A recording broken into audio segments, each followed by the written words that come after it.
So welcome back to PChem. And Monday of a brand new week. Yay. Let's see, before we start, I've got a couple of housekeeping announcements. First of all, the homework on complex atoms, I had it due on Tuesday, but we're not going to quite finish the material today, so I just moved it to Friday at 11:59 p.m. So that's when that will be done. Yay, more time. I'll probably have to say this other thing again, but I will say it now, you're all here after all. Exam 2 is, it's not coming up right away, but it's coming up. It's on the 27th of the month. And so that you can plan ahead, let me tell you, we're going to cover, it will focus on everything after the last exam. So we were kind of in the middle of vibration, the harmonic oscillator at that time. So it'll cover the harmonic oscillator in a bit more depth and the rotation, on a particle in a bead, particle on the surface of a sphere. It'll cover all of atomic structure and the very first topic in molecular structure, which I expect to start on Friday. And that will be valence bond theory. You get one problem set on that part of molecular structure. So that will be exam 2, so you can be thinking ahead. Any other housekeeping issues on your minds? No? Okay. So I'm going to remind you where we left off last time and then what we're going to do today, I'll tell you about. So we have now covered almost everything, but not quite everything we need to think about, productively think about complex atoms, which are the interesting ones, more than one electron. We got one more thing to talk about. The thing that we began talking about was, oh gosh, any two electrons will repel each other. It's electron-electron repulsion. That was in the Schrödinger equation. Then when we saw the Pauli principle, we saw there's another interaction based on spin. We talked about spin correlation. And just for example, to remind you of the consequences of spin correlation, we looked at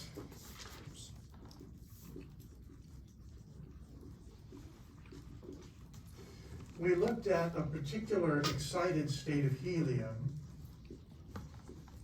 1s1, 2s1, and we saw that that particular configuration corresponds to more than one state.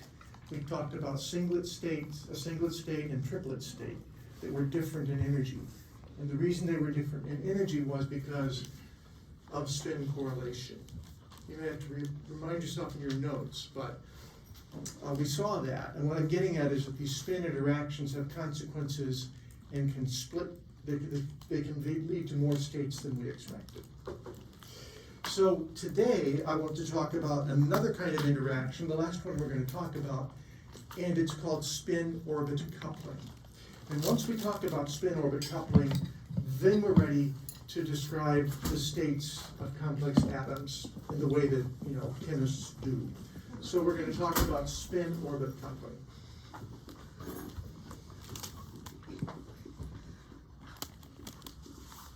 As we'll see in just a second, I'm going to work mainly from slides. It's a magnetic interaction.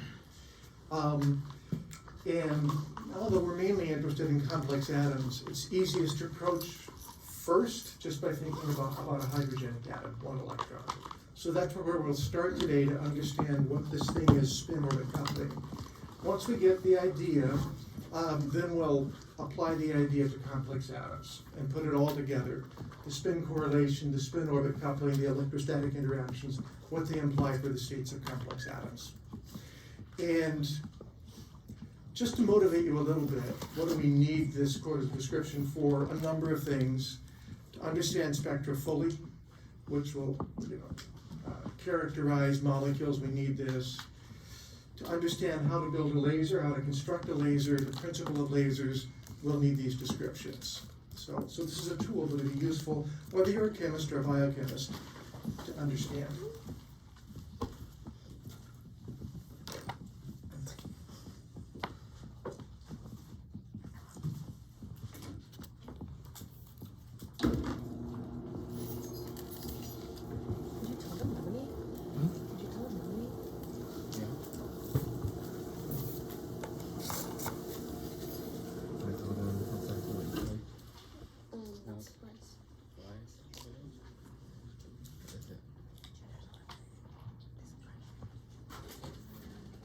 those lights are probably a little bit unnecessary. There we go. Plan for the day, or a couple days really. So just in terms of terminology, this is what we're talking about for most of the day. It will allow us ultimately to understand these things, which are the way that we describe the different states of complex atoms. We won't fully finish this today. So we already talked about this. Okay, so I want to talk about spin-orbit coupling and talk about it conceptually first, and then I'll tell you what the energies that we get from spin-orbit coupling are. This is a complicated picture, so let's take it apart slowly. I'm going to think about a hydrogenic atom, so there's only one electron. That electron has two types of angular momentum. It has orbital angular momentum. In the Bohr model, you could think of spinning around the nucleus in an orbit.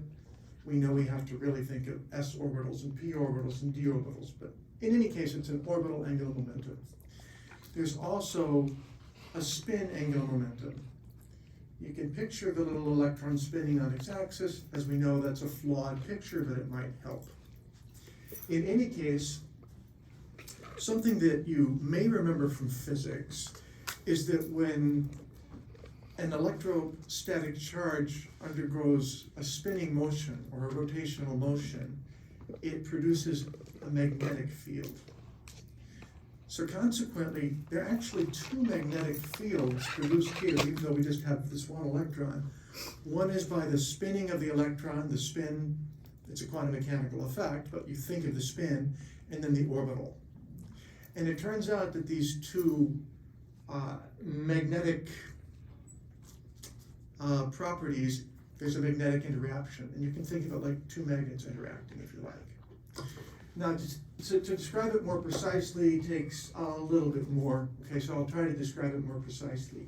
But what you're seeing here are, let me see, in this picture on the left, notice that the orbital angular momentum and the spin angular momentum are in the same direction. And that turns out to be high energy. And in this case, they're in the spin angular momentum and the orbital angular momentum are in opposite directions. That turns out to be low energy. There's an energy splitting because of this. But let's try to understand this a little better. One way we understand this is to think of the magnetic field. That's the B thing. I really wrote it as a vector, okay, but that is produced from the orbital motion. And this downward arrow is the magnetic dipole moment due to the spin of the electron.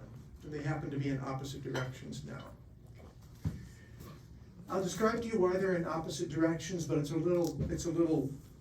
thing that takes a bit more thought than we can really achieve, I think, in one,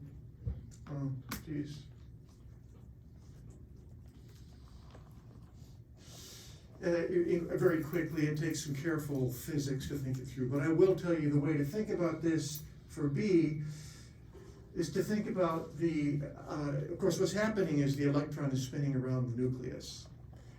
But we really have to place ourselves in the position of the electron, in its inertial frame. And in the inertial frame of the electron, it's as if the nucleus were spinning about the electron. And that charge then that spinning charge produces a magnetic field that's in the direction you see here. Okay. And then that field interacts with the magnetic moment of the electron in just like two magnets would. Now notice that the magnetic moment of the electron is opposite from the spin angular momentum vector S. In this case, whereas the magnetic moment is parallel to the orbital angular momentum vector. So that's what gets this. So with the two magnetic things are parallel, it's just like two magnets, that's low energy, they like to be parallel, they don't like to be opposite. North likes to be north. Okay. So this interaction, which is spin with orbit, introduces really a new term in the Hamiltonian. We neglected that term earlier because we just were not ready to talk about it. But we'll call that term now delta S, and it has this value, negative mu s dot b. Okay. Notice, if mu s and b have the same direction, then this dot product gives you a positive number, and the energy is negative, low energy, they're parallel, north, north, south, south. On the other hand, if these are opposed, then it's this product is negative, times the negative is positive, you get a positive number. So sort of basic idea of magnetism, that makes sense. What I want you to remember is that mu dot b is proportional to s dot l, because the vectors are, parallel or antiparallel. And we're going to analyze s dot l to learn about this delta h.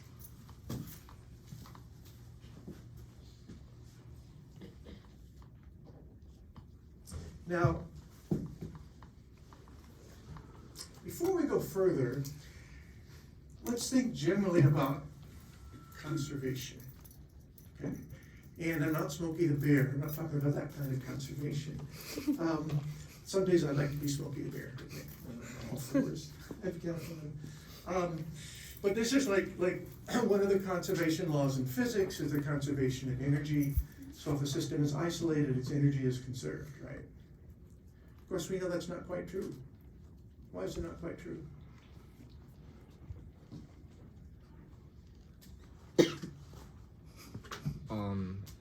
Think of a nuclear power plant. What happens there? Heat. Mass is converted to energy. E equals mc squared. Right. What is really conserved is mass and energy together. But in chemistry, we're not doing much nuclear physics, and so energy is essentially conserved. Did you follow me? Yeah, okay. So Einstein showed that mass and energy have this relationship. For the most part, energy is conserved. Not exactly, right? Similarly, the orbital angular momentum is almost conserved, and the spin angular momentum is almost conserved. If there were no spin-orbit coupling, each would be individually conserved. But because there's a spin-orbit coupling, the orbital and the spin momentum, they interact. Let's look like one can exert a torque on the other. So the orbital angular momentum, because of this interaction, might suddenly change its orientation, like that, right? Now, each electron has only one spin quantum number, 1/2, and the magnitude of the spin cannot change. But the orientation can change from plus to minus, up and down. And so the spin could change like this, and the orbital could change like that. That's what can happen. There's this coupling. That's what we need to think about. So because of delta S, the spin and the orbital angular momenta are not individually completely conserved, because they can interconvert. But there is something that is conserved, and that's the total angular momentum, the total of the spin plus the orbital.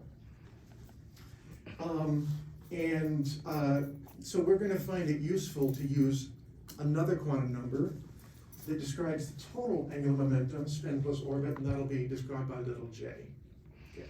It's little j when we're talking about one electron, and later it'll be capital J when we're talking about multiple electrons, but it's the same idea.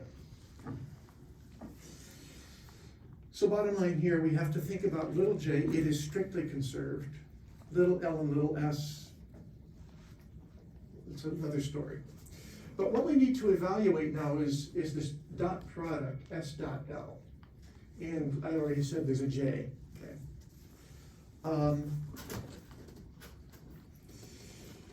So let's just think for a second about this new quantum number j for the total angular momentum. It's going to be an integer, non-negative integer, just like all the other angular momenta are, right? S can be just plus 1/2. L can be 0 or 1 or 2. J can be 0, 1 or 2. There's also going to be a z component quantum number. So the total angular momentum can be pointing up or like this, So we have an m sub j, 0. I need to be a little more careful than this. This is not good. Let me see if I can fix it. I just realized this is not quite right.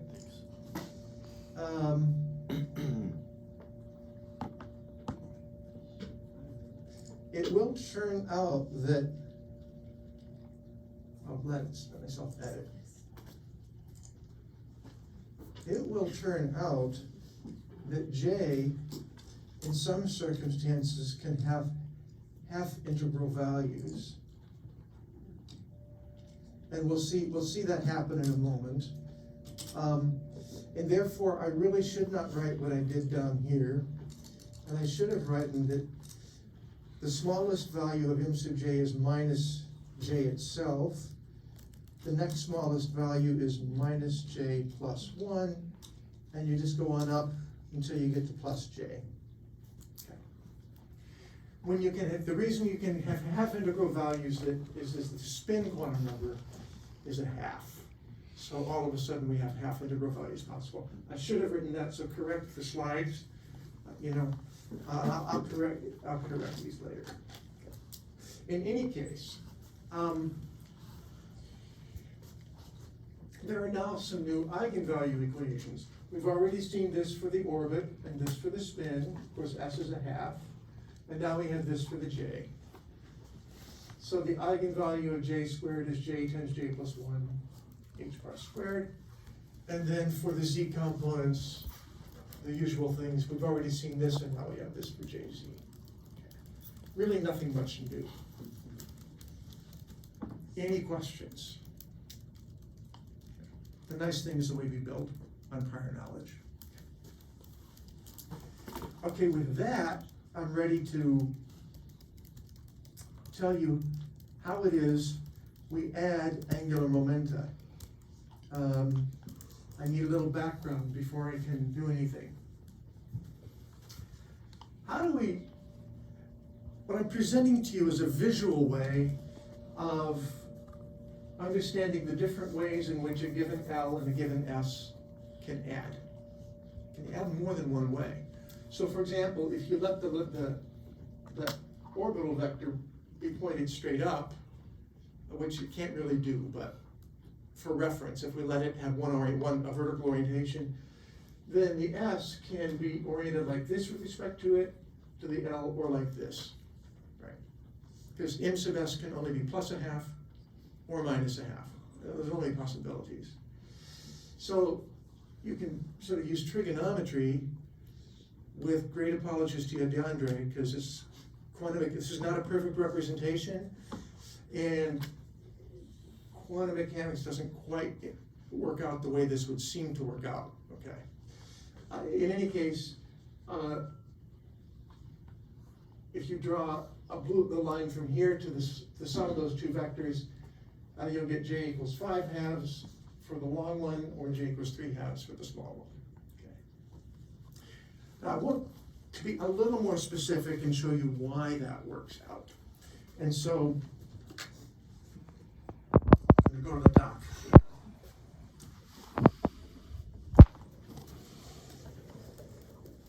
And I'll stick, I guess, with my L equals 2, S equals 1/2 example. So we're taking as an example L equals 2, S equals 1/2. And what I'm doing is teaching you a skill that we need before we can talk further about the spin-orbit coupling. And that skill is to understand how two angular momenta add up. When we're in the world of quantum mechanics, where there's space quantization. So let's first think about L as a vector, just by itself, the L part. So if L is equal to 2, we know that we can have an orientation like that. M sub L is 2, or like this. M sub L is 1, 0, -1, minus 2. Right, we know this. What I want you to notice in particular is that the maximum, so if m sub l is equal to 2, then the z component is, let's see, 2 h bar. Now this is the most vertical orientation we can get. We can't go straight up, we just actually like that. Notice that the maximum value of, let me see how I want to put it,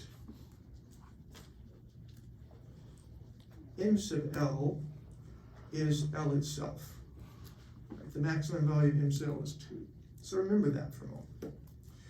Now what about the S part? So we have S as a half.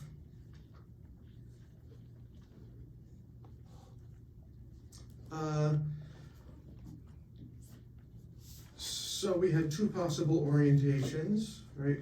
M sub S, I didn't draw this very well, plus 1/2, minus 1/2. So the maximum value we can get is 1/2 h bar, right? For the z component. That's the z component here. So now let's ask ourselves how these two vectors add. Well, suppose that we have the maximum value here, so this is going to be m sub l equals 2. We're as vertical as we can possibly be for the L vector. That z component is 2h bar. Now let's suppose we let S be as vertical as it can be. M sub S is 1/2. So this gives us another 1/2 h bar. So that gives us a J that looks like that. That's the J vector.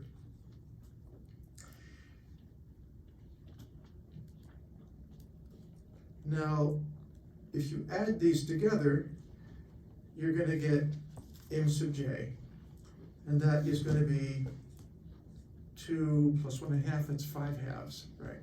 5/2 h bar. That is as vertical as j can get. Okay, you can't get any more vertical than that. This implies that j itself, the quantum number j, is 5/2, because j is equal to the maximum value of m sub j.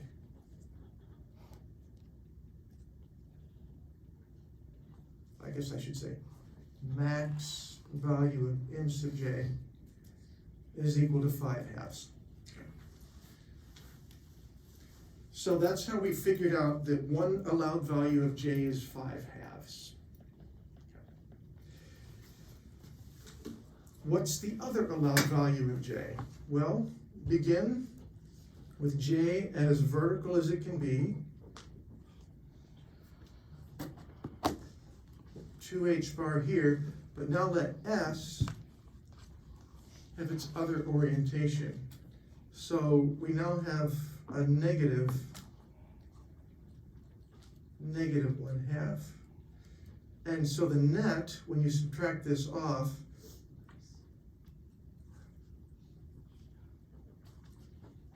you can't read that, 2h bar, now minus 1/2 h bar equals 3/2 h bar. This is my j vector, and for this j vector, j is equal to 3/2 h bar.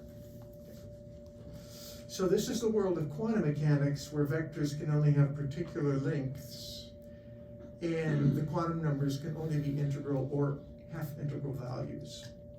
Okay. Now that looks all very complicated.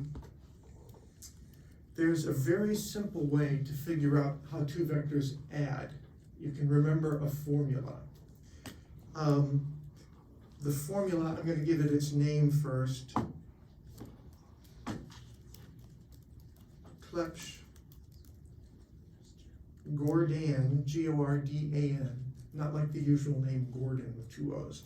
The Clebsch-Gordan series. For L and S, it runs like this. So J, suppose we have particular values of L and S, whatever they are. Okay. The maximum value of J is going to be L plus S. Then the next lower value will be L plus S minus 1. The next lower value, L plus S minus 2. But there's a minimum value, and the minimum value is positive, so we'll have absolute values, L minus S.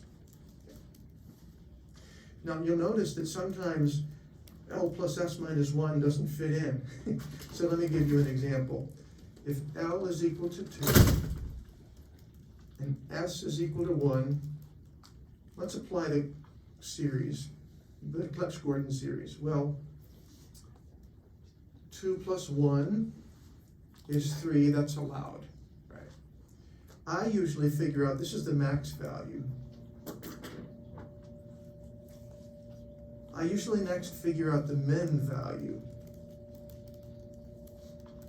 which will be the absolute value of 2 minus 1, which is, I screwed up. S should be a half, right? How will I fix this? So this becomes 5 halves, right? Okay.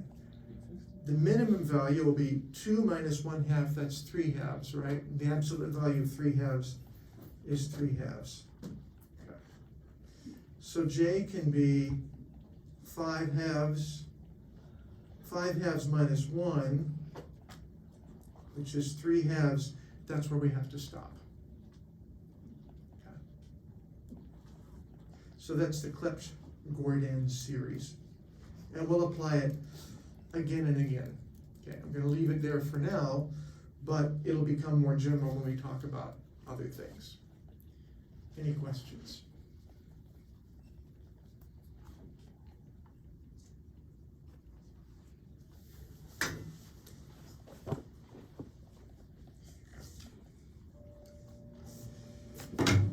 So coming back to here,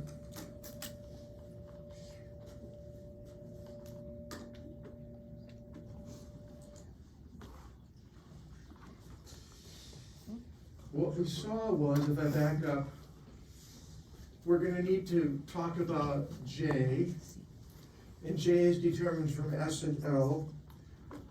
So I showed you a picture suggesting how you could add S and L, and I explained where that picture came from. And then I introduced the Clebsch-Gordan series, okay, which is, I did one example, it's all we really need right now. Okay. So now let's come back to spin-orbit coupling. So you can only understand this partly with the background you have, but I want you, it will turn out that S dot, well, let me go slowly. Notice if you dot two J vectors, take the dot product, I've substituted for J, S plus L. And notice that dot product, it can be expanded just using sort of vector algebra, and what you get is the second line.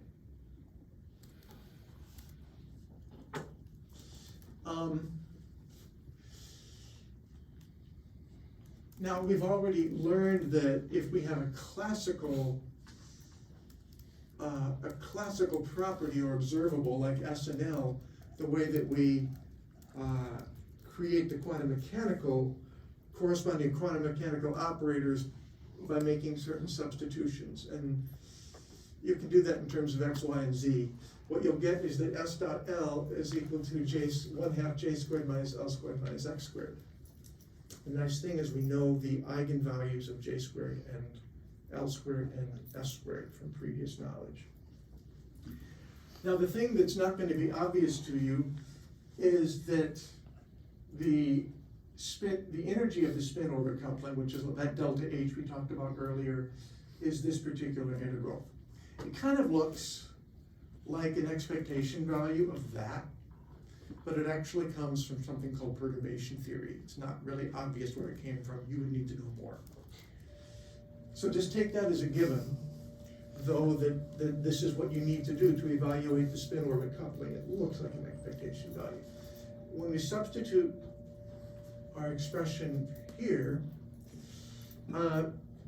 notice that s squared acting on the wave function just gives s times s plus 1 h bar squared times the wave function.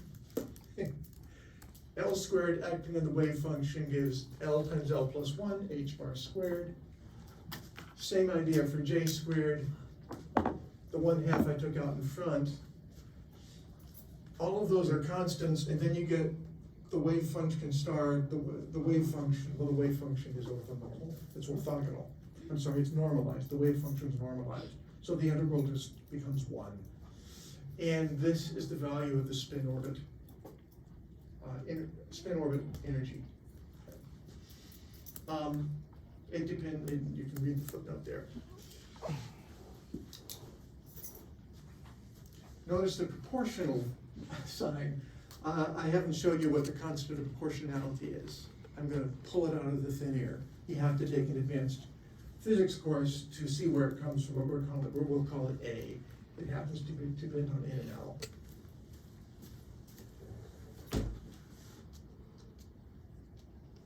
Okay. So that's the value of the spin orbit energy. Okay. So what? Because of the spin orbit energy, you're going to get some splitting of the energy levels. So if you think of, I'll show you what I mean. So I want to consider a 2p1 electron. That would be like hydrogen with the electron excited from the 1s all the way up to the 2p, just as an example. Now, if that's the case, then L is 2 because it's a p orbital. S, of course, is 1/2. So J can be 1/2 or 3/2 in this one. That is wrong. It should say 5/2. J can be 5/2 or 3/2.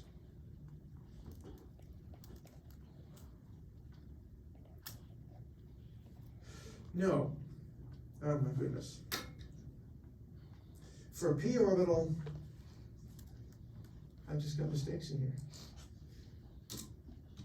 L is equal to 1, right? L is equal to 2 for a d orbital. It's 1 for a p orbital. So the rest of this, J can be 1/2 or 3/2. That is correct. Okay. So sorry about that. I'll have to correct the slides. Okay. So when you plug into the value, when you plug those values of L and S in, and you get two possible values for spin orbit coupling. One is for J 1/2, the other is for J equals 3/2. Notice the energy, the total energy will be reduced by HCA when J is 1/2, and increased by 1/2 HCA when J is 3/2. So we get a splitting now of the 2p1 energy into two different energies depending on how L and S add up to give J. And that's what this next picture is about. Now let me talk about it slowly. Energy vertically. This is what the energy of the 2p1 would be if we ignored spin orbit coupling. There is no spin orbit coupling, just one energy.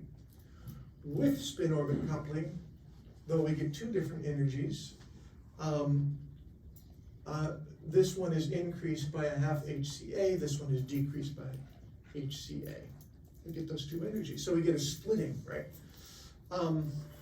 Now, these are a little deceptive over here. What is shown here are the different allowed values of m sub j. So if j is 3/2, m sub j can be 3/2, 1/2 minus 1/2 or minus 3/2. But the energy does not depend on m sub j, so they're all degenerate. And they're broken out in those different lines just to show you they're there, but they're really all the same energy. Okay. Like what same idea down here, we just have two. Okay. actually that degeneracy for M sub j can be split if you put your electron, for example, your atom in an electric field. That'll actually split the M sub j's. But if there's no electric field, they'll be the same energy. What impact would this have on the spectrum? Well, I drew this out in my notes, and to create a beautiful digital picture, I didn't have time, so I just cut out my scissors and I scanned it in, and there you go. So here is the 2p1 we were just talking about. It was split into these two levels, right? Suppose you did the same analysis, but it was for the 3d1. That's for an L equals 2, state. Well, the 3d1 would be split also into two levels. J is 5 halves and J equals 3 halves. So what? Well, suppose that's what you're looking at. A molecule that has these two particular configurations, a ground configuration maybe, or even this is excited, I guess, and an even more excited one. And suppose you were to shine a photon on your molecule. If the photon had the right frequency, you could, let's ignore the spin-orbit coupling for a moment, pretend it's not there. Then you could excite the electron from here to here. If you did that, if you measured the frequency of the photon, you would get a spectrum, and that spectrum would have one peak, right? Well, now let's recognize the fact that there's spin-orbit coupling.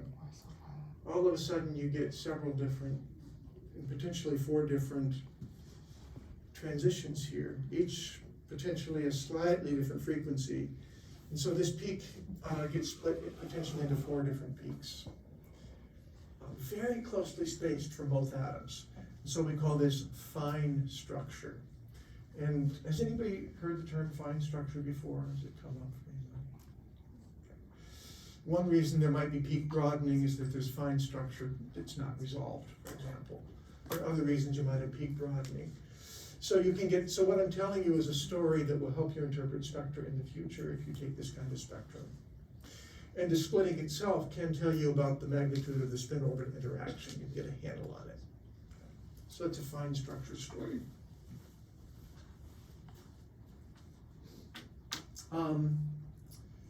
The next slide is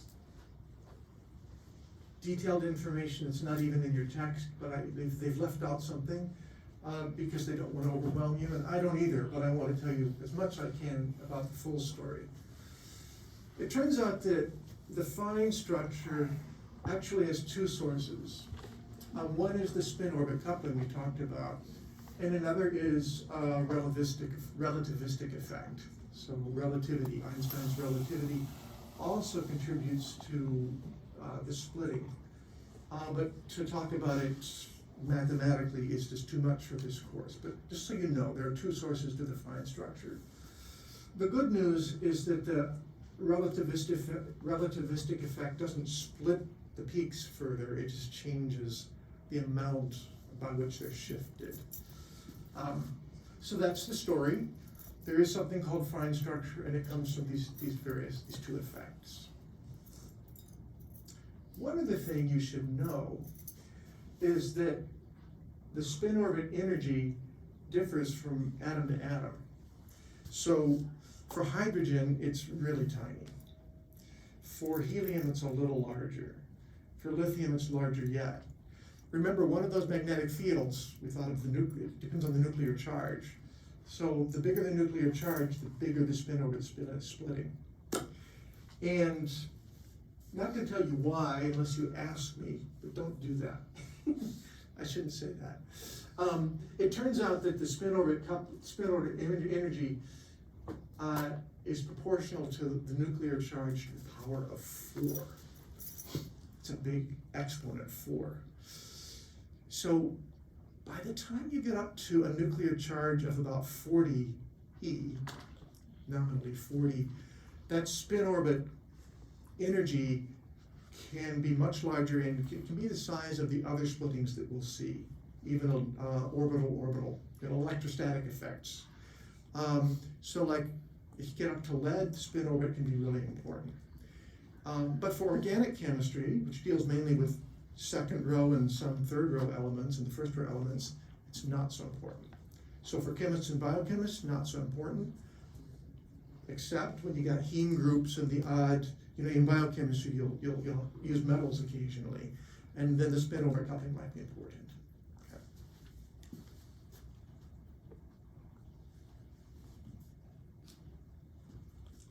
So that was my big story about spin-over coupling. Questions? Did it make qualitative sense? So, I think the things to remember about it, if I tick them off, I think I'll need 3 fingers, but I won't promise, I might need a 4th. It's a magnetic effect, and that should be obvious. 2 different angular momenta of something that's got charge. Magnetic effect. 2, you learned how to add momenta. And the Clebsch-Gordon series is the tool to learn. You're going to get more practice at it. It won't be a little fast, but you're going to get practice at it. I hope you understood why it works, but if you didn't understand that, you can still learn the tool, the Clebsch-Gordon series. That's very important. And the third thing that you learned is that because of the spin-orbital interactions, energy levels get split. There are more energy levels than there would be without the spin-orbital interaction. And we're going to find other terms in the Hamiltonian that split energy. So we'll get lots of splittings. This is just one of them. Okay. Yeah? So how does the relativistic effect work? I'm not gonna, I will refer you to a text. Although, actually, the undergraduate text used in physics is one really famous one that I've read. I can't remember the name right now. Griffith. Griffith. I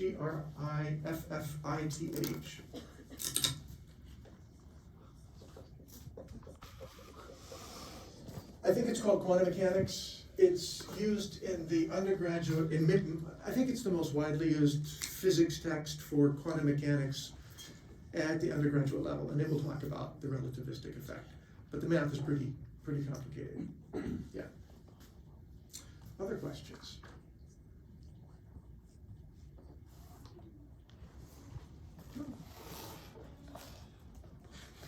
Okay.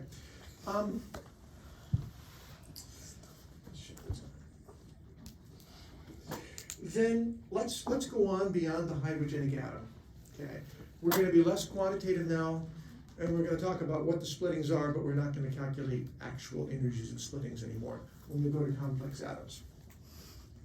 I might read you this slide, but it's perfectly fine. So, angular momentum interactions in complex atoms. That's what we're going to talk about now. Angular momentum interactions.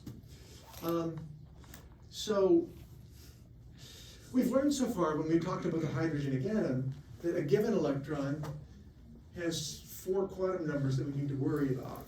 There's a 5th, which is S, but S is always a half. So if you have one atom, you'd have a value of N, a value of L, a value of M sub L, and a value of M sub S. So a naive person might think, if that's true, a good description for a hydrogenic atom, and we've already learned it has some problem there because that ignores spin-over coupling. But let's not worry about that. You might say, well, if we want to fully describe a complex atom, all we need are the N, L, M sub L, and M sub S quantum numbers for each electron, right? And that'll do it. Right. Well, and so that's for 3 electrons, right? It turns out that doesn't work. And that's because of couplings, right? So little l is not conserved.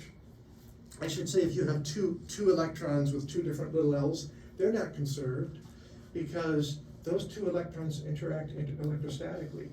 And each gives a torque, puts a torque on the other. And so one angular momentum might, after half an hour, might just flip up with the other one flips down. Right? So that the little L's aren't conserved. They aren't conserved. Maybe they're conserved for a short period of time, but not forever. Right? So they're not good, we say they're not good quantum numbers. So what would good quantum numbers be? So these are not good quantum numbers for a couple of reasons. Electrons are indistinguishable, and electrons interact with each other, as I just said. Right. These are not conserved, they're not constants of the motion, they can change because of interactions. Okay. We need to describe states of the atoms with something that does not change. Or we're going to describe them with some things that change only very infrequently. I'll tell you what that means. So it turns out there's going to be another set of quantum numbers which we'll call good. Good because they correspond to conserved quantities.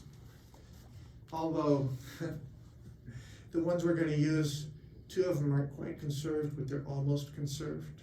If there were no spin-over coupling, they would be conserved. But let's set that aside, we'll come back to it. What?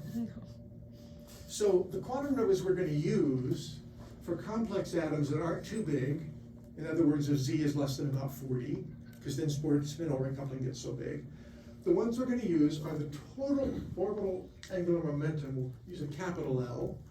Notice a single angular momentum, one electron is little l, capital L for total. Total spin angular momentum, capital S, and then the total orbital and spin together, capital J. Those, and then each of those has a Z component, but we won't need to talk about the Z component so much. But you can see each would have a Z component, of course.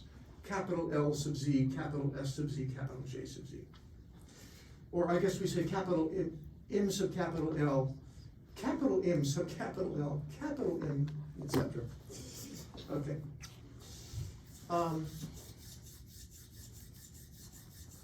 So another way we could say this is psi, the wave function, is almost an eigenfunction of L squared and S squared if Z is less than 40, not quite.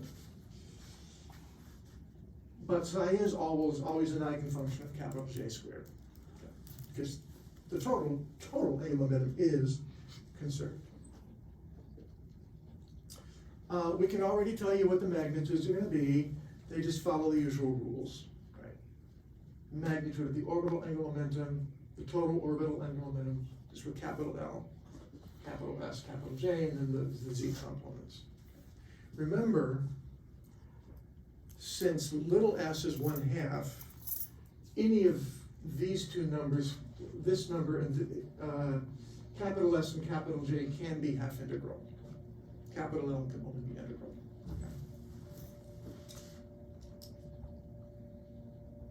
Okay.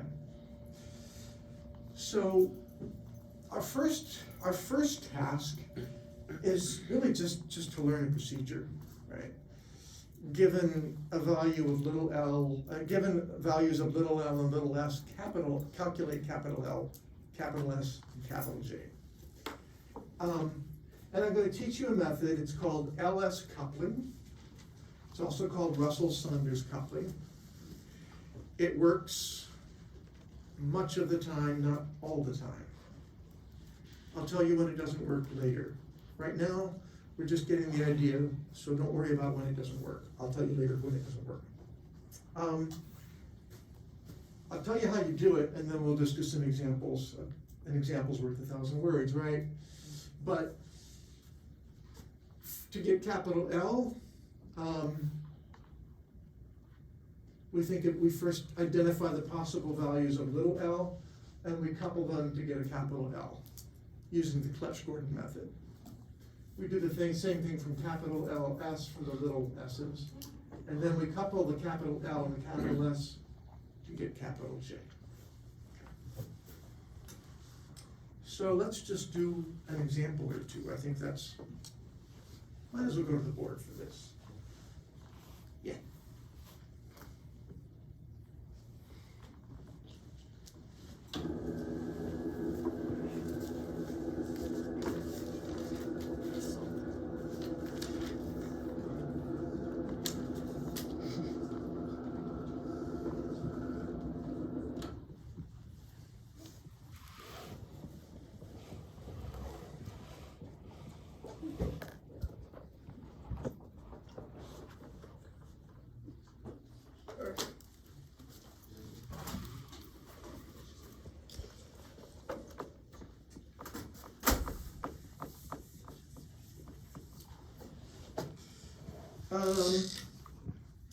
let's take for example, one, let's have it right here.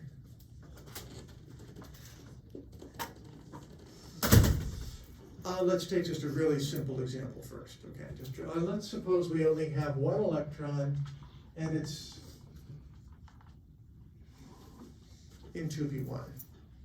I guess we kind of already did 2p1, didn't we? So let's do a different one.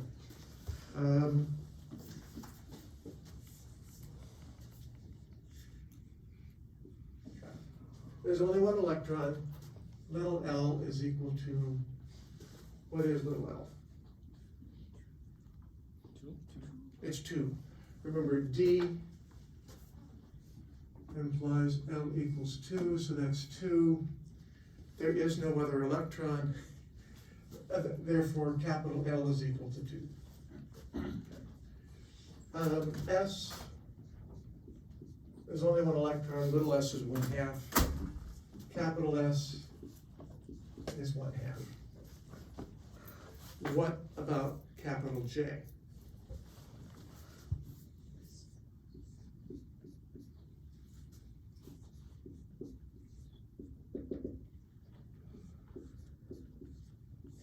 That's the Clebsch-Gordon series. I generally begin by figuring out the next term, which is going to be 5/2. 2 plus 1/2 is 5/2. Then the minimum term, which is 3/2. 2 minus 1/2 is 3/2. I guess we already did that. Let's see, I can't. Talking right. And that's all we get. There's nothing in between. So that was pretty simple.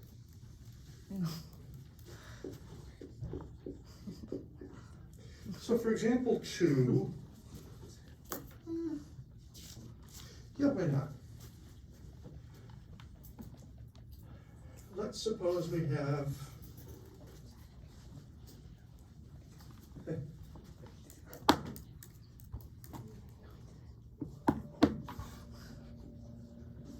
two p1, 3d1, that's our configuration. Okay. 2 electrons, one is in a 2p orbital and one is in the 3d orbital. Okay. Now, if you notice, the process doesn't depend on capital N, right? It depends on L, and the process doesn't depend on little n, I'm sorry. It depends on L and S. So this, what I would tell you is about the 2p1, 3d1 will be true for the 3p1, 3d1. It's going to be true for actually any configuration that has a p1 and 1 electron in a p orbital and 1 electron in a d orbital, for anyone. Anyway, so let's think about this. So we have L1 equals, let's think first about the p. What's L for a p orbital? 1. L2, let that be the d orbital. We already saw that's 2. So capital L, the max value is going to be, so capital L will be little l1 plus little l2, all the way down to the absolute value of that difference. I'd like to begin by figuring out the outer terms. So this will be max, 2 plus 1 is 3, min, 1, well, I guess 1 minus 2 is -1. The absolute value is +1. And now I can see that we need a 2 in between, right? Because the series really runs from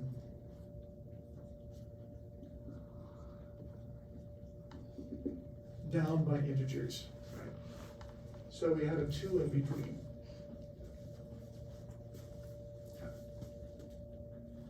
Questions? What about S?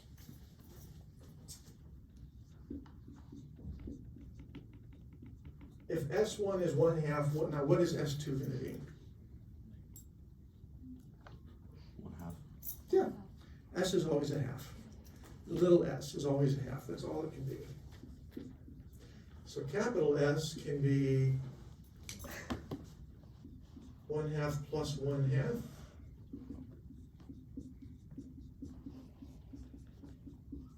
Has those two values. Right. Okay. Now what about capital J? I usually make up a table for capital J. So I'll say, okay, the possible values of L and S. So L can be 3, S can be 1. L can be 3, S can be 0.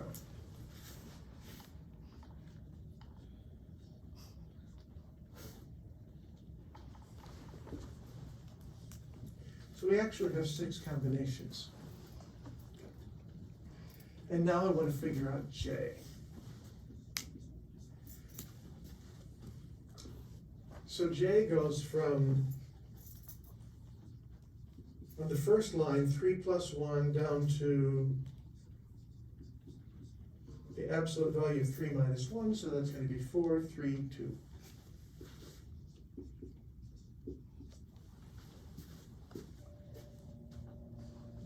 Questions?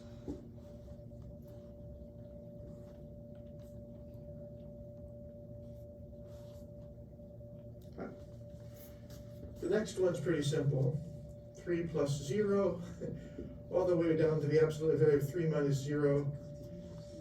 That's just one value, that's 3.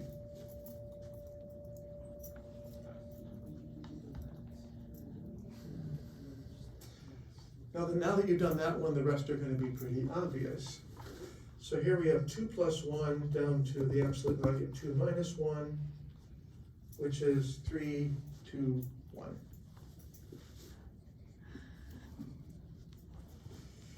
I don't think I have to do any work here, right? 2 plus 0, 2 minus 0 is 2 either way. I could write this next one out, but I'm not going to. I'm going to write the answer down.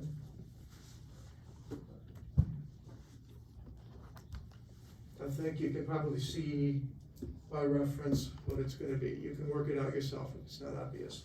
And then the last one is 1. Now, every combination is a different state, right? So we've got the 3, 1, 4 state, 3, 1, 3 state, 3, 1, 2 state. 3, 0, 3 state, no, that's only 1. 2, 1, 3 state, 2, 1, 2 state, 2, 1, 1 state. Every one is a different, we actually say term. We speak of terms.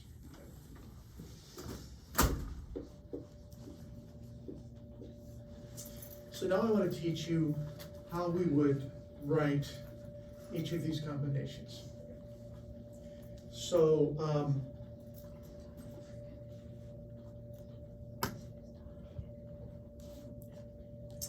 let me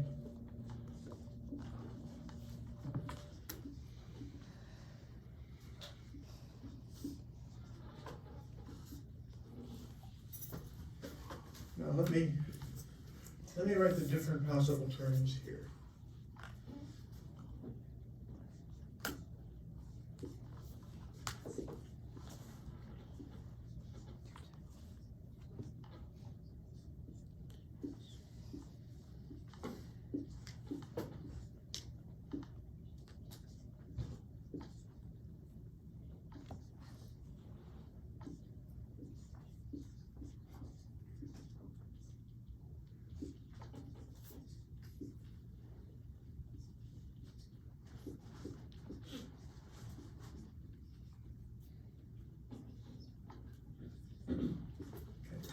Each of these is a different term. We do not use the word state in this case. Can anybody think why we would not use the word state? Do they all exist? These all do exist. But remember, we've only talked about L, S, and J, and we have not talked about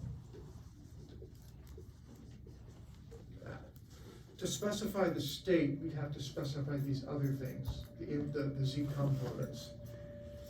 So usually the Z components aren't so important, and so we'll only talk about these.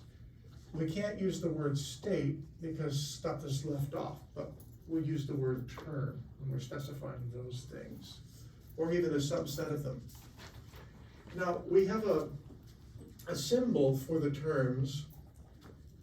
I wrote S because I said the word symbol, and I wrote E because I said the word term, which has an E in it. It's crazy. Term symbols. Okay. So, skill 1 is to figure out the allowed values of capitals S, L, and J for a given. Skill 1 is to start with the configuration and figure out the allowed values of L, S, and J. Skill 2 is to translate these into symbols. We call them term symbols. It's actually pretty easy. Here's one possible term symbol. Let me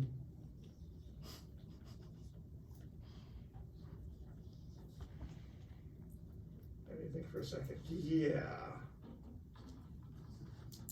that'll work. Now, what does that mean?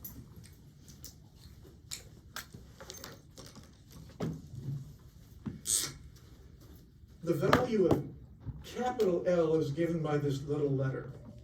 So if capital L is equal to 0, the term will be called an S, capital S term. Not to be confused with that S. If capital L is equal to 1, this is called a capital P term. In analogy to a little p orbital.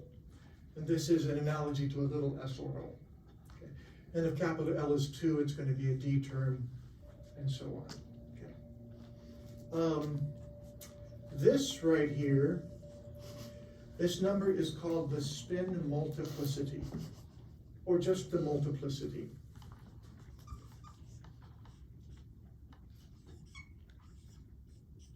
Okay. The value of the multiplicity is 2 times the spin quantum number, the total spin quantum number, plus 1. This is called the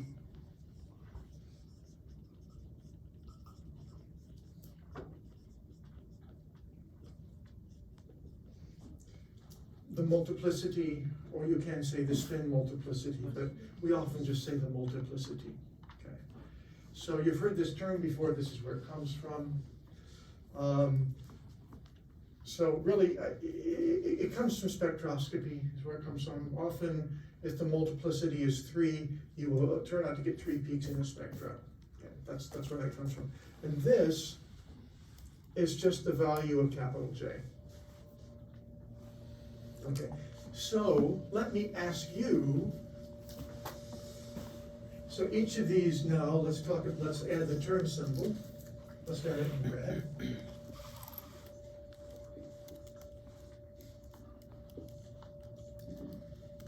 So first, let's talk about the letter part of the term symbol. What's the letter part of the term symbol going to be for this row? Can you tell me?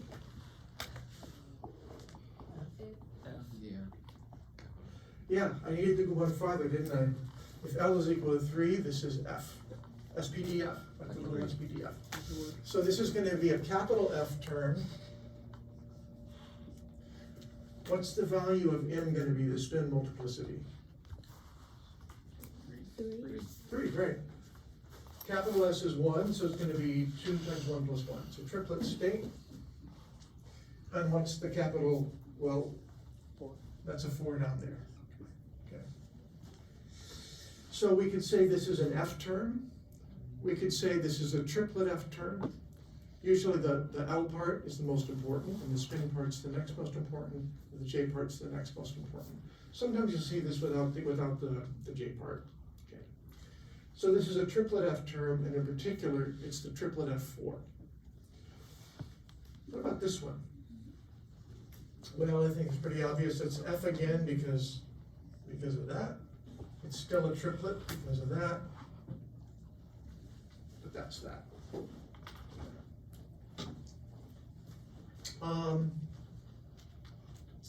I think you can see what this one will be. It's a triplet F term. That. this gets to be so cumbersome to write out, sometimes we'll just group them together and we'll say, okay, there are 3 triplet F terms.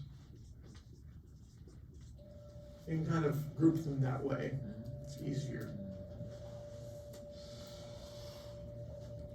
This is another F term. What's the value of M? 1, right. So this was a triplet F term.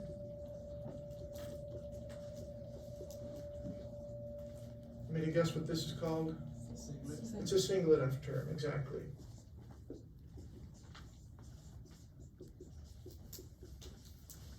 And obviously the value of J is 3, and that's that. Okay. So what kind of term symbol will we have for this line?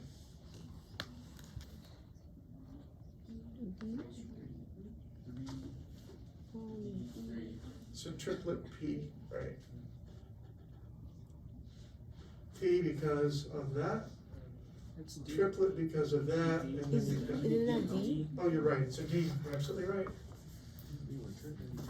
Triplet D term. And here we have another triplet D term.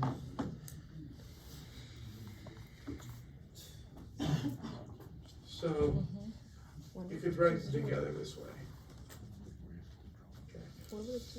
And then here's the singlet. I didn't finish this off.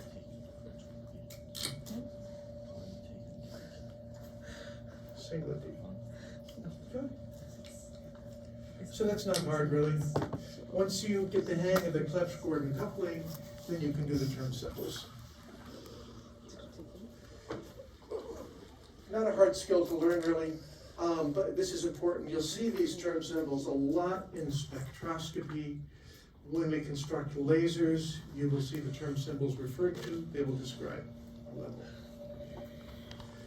Now, very often,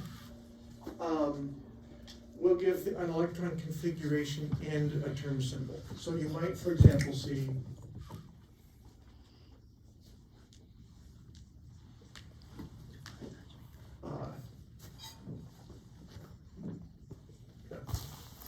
I would say in words, this is the triplet F for term arising from the 2p1, 3d1 configuration.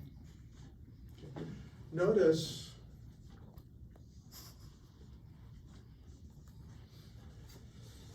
this is a different configuration, right? But it's p1d1, so it's going to give me the same term.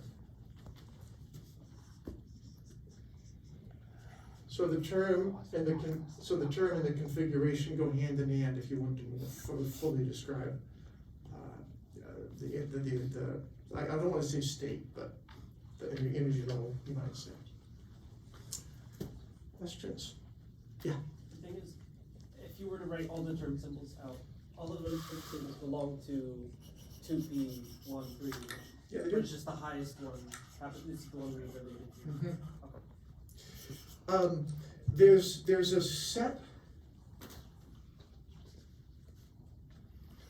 I want to see it times. I don't want to go too far. So each of these terms may have a different energy, right? There is a set of rules called Hund's rules. Only now it's not just Hund's maximum multiplicity rule. It's 3 different rules that allow you to predict which of these is highest and which is lowest, to order them. Oh, there's sad news though. It's very sad news. Doesn't always work. It works for the ground electron configuration. Lowest energy electron configuration, it works well. But the higher you go in the configuration, the less well it works. But it's worth learning the rules so you can organize your thoughts a little. I think this is going to jump ahead to a picture. There we are. Here's it. It's a beautiful picture. Where's the picture? Let's joke.